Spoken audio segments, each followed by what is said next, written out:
Hi, Thrivers. Let me ask you something real quick. Have you checked your credit score since your divorce? If not, now might be the right time because divorce can do a number on your credit. But here's the good news. You're not broken, neither is your credit, at least not beyond repair. If you're new here, welcome. I'm Tammy, and this is Empowered Uncoupling, where we transition endings into new beginnings.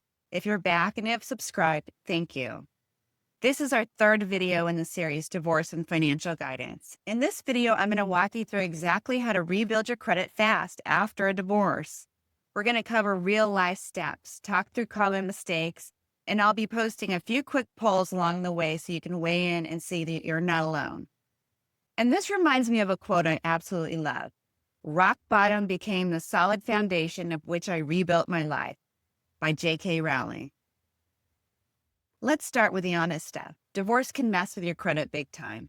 Not because you made mistakes, but because the entire process is chaotic. Here are a few ways that credit damage can sneak in.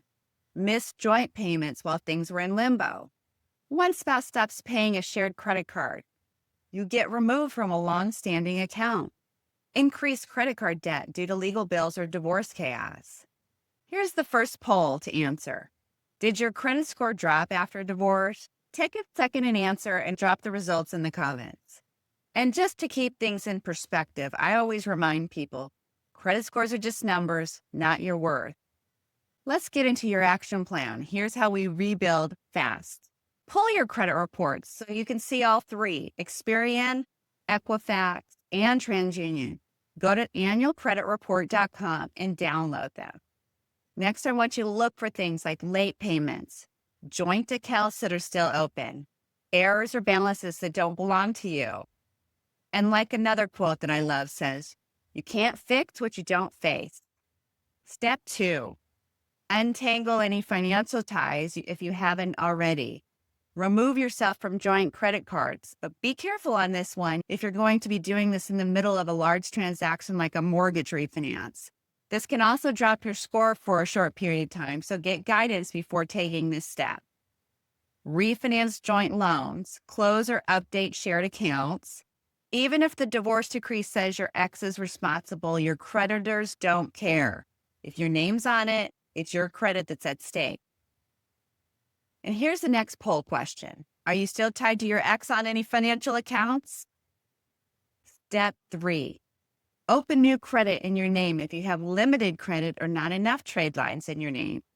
This might be a secured card or a small credit card or a smart credit builder loan. Use it wisely. Keep your balances under 30% and pay it off every month. So what does that mean? If you get a credit card and they give you, let's say, $1,000 balance, you only want to use about $300 of. Now you can use that every month, but don't go over the $300 because that will tie to the algorithm of the credit reports, and it'll show that you're increasing the balance, and it doesn't like that the balance is the full line. So if the line is $1,000, don't use $1,000, only use about $300 of it. One of my other favorite sayings applies here. Small steps in the right direction become massive change over time. So this doesn't have to all happen overnight. Just take one step at a time. Step 4, automate and track your progress. Set auto pay or reminders.